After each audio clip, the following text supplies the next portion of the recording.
don't forget to subscribe and give us a like. Thank you. Here's Mrs. Small's new book.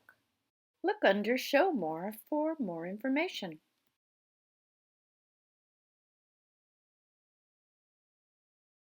Hi friends, I have another dragon story for you today. It's called The Library Dragon. And it is by Carmen Agradidi, illustrated by Michael P. White. Just got it from the library. Alright, the first thing we see here is an ad, a want ad. I'm going to read it. Wanted. Children's Librarian. Sunrise Elementary School seeks a thick-skinned professor to help reduce inventory damage and loss. Our library is in distress. If you possess a jealous love of books and a burning love of children, Sunrise Elementary wants you. Our new librarian must be on fire with enthusiasm. No half-baked applicants need apply. Call now, 555-SEAR. Sunrise Elementary adores reading. I do too.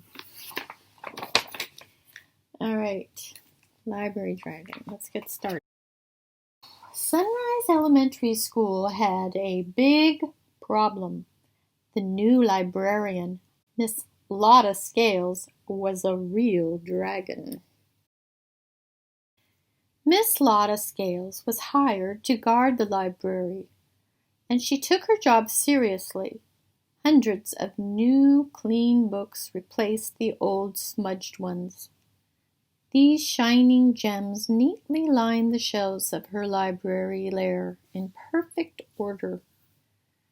No 398.2s in the 500s, and absolutely no fiction among the biographies. Do not touch the books, for display only. Do not cross dragon line. Acme Book Motion Detector. Book stops here. Miss Lotta Scale. Nameplate. Pencil and claw sharpener. Only. She kept a fiery eye out to make sure no one removed any books from the shelves. Her motto was, "A place for everything, and that's where it stays." The very thought of sticky little fingers touching and clutching, pawing and clawing, smearing and tearing her precious books just made her hot under the collar. Miss Scales thought that the way some books spread an unfounded fear of dragons was positively inflammatory. Books that depict cruelty to dragons should never have been published in the first place. She got so fired up about this, she didn't just discard the books she didn't like. She incinerated them. The kids watched in awe. "Well, that settles it," whispered Albert Hoops. "Where there's smoke, there's fire. And that Miss Scales is a real dragon, all right." The sign reads, PTA meeting. Topic, Dragons Throughout History, the Myth, the Mystery. Speaker, Sir Wyatt Knight. Not surprisingly, the kids at Sunrise Elementary School began to dread Library Day. It wasn't long before the teachers stopped sending the children to the library. They kept coming back singed. "Attention, non-dragons. No smoking in the library." First, the principal tried to reason with Miss Scales, but his plan backfired.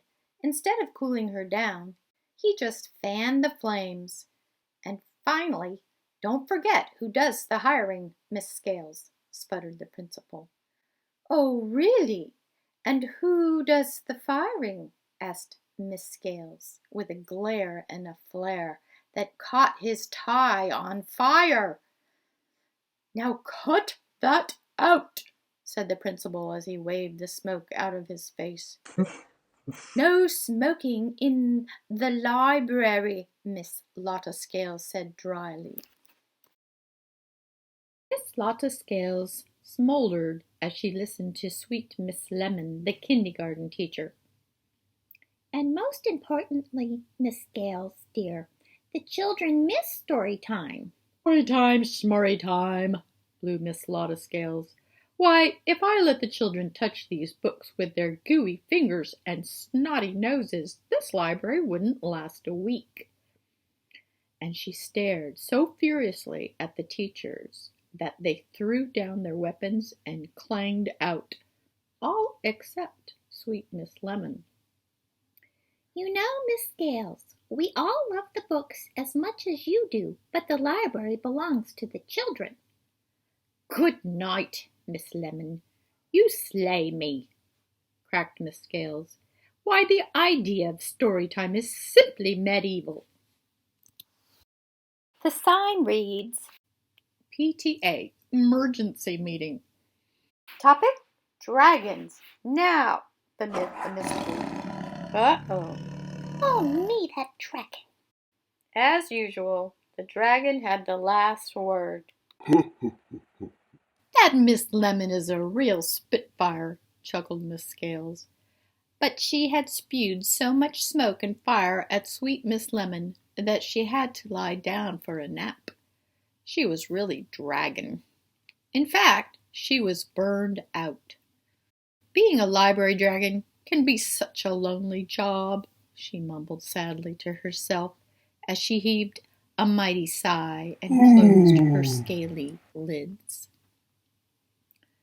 It was at that very moment that Molly Brickmeyer accidentally wandered into the library. Molly was on a quest. She had lost her glasses and couldn't see a thing without them unless it was right under her nose. She stumbled into a bookshelf and a book fell onto her lap. She never saw the sign that read, "Do not touch the books, for display only." It was over her head, so she held this one right under her nose and began to read out loud. First, a class of second graders in line for the water fountain heard her and tiptoed in to listen. Then, the fourth graders outside playing kickball heard a story being read and crowded around the windows. "Speak up!" someone said. Molly Brickmeyer spoke up. Word of story time in the library spread like wildfire at Sunrise Elementary School. Everyone was listening, even the library dragon, and her ears were burning. Slowly, Miss Lotta Scales rose up from behind a bookshelf and looked at the boys and girls huddled around Molly. She'd never seen anything quite like it. The children looked like they belonged here. "I love you, Snuff," Molly read on as all the children listened. "Give me that book, Molly Brickmeyer," roared Miss Scales. Molly held the book cheerfully toward the scaly blur. Miss Lotta Scales took the book and eyed it suspiciously as it hung from her claw. First, she snipped it. Then, she checked the spine for cracks. Then, she checked each page for stains and smudges. Finally, Miss Scales looked around at the children and cleared the smoke from her throat. "Now, where were we? Why, yes, I love you, Snuff." At first the children were too nervous to listen, but when Molly Brickmeyer climbed up onto Miss Lotta Scales' lap and didn't get scorched, they relaxed. "You're warm," whispered Molly. "Don't interrupt," Miss Scales crackled. Everyone was listening so intently that they almost missed it. As she read, Miss Lotta Scales began to bawl on the linoleum floor with a clickety-clack, clickety-clack. until all that was left was Miss Lottie, librarian and storyteller, sitting on a mountain of yellow, green, and purple scales, with Molly Brickmeyer, dragon slayer extraordinaire, on her lap. The rest of the children warmed up to Miss Lottie right away. The changes in Miss Lottie's new kid-friendly library were hard to miss. Not surprisingly, the kids at Sunrise Elementary School began to love Library Day. Miss Lottie's transformation, however, was not complete. The sign read,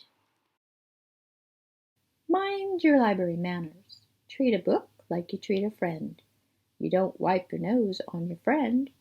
Remember to check hurt books into our book hospital. Return books when due, so others can enjoy. This is a library, not a bookstore. If you need help, ask. That's why I get paid the big bucks. Quiet, please. Whisper in the library. Yell on the playground. Happy reading, pumpkins!" But then, every librarian needs to be a little bit of a dragon, or else who would guard the books? The end of our tale, upside down. Thanks for watching, friends. Hope you enjoyed that. Give us a subscribe and a thumbs up. This is Mrs. Small's new book. Look under Show More for more information. See you soon.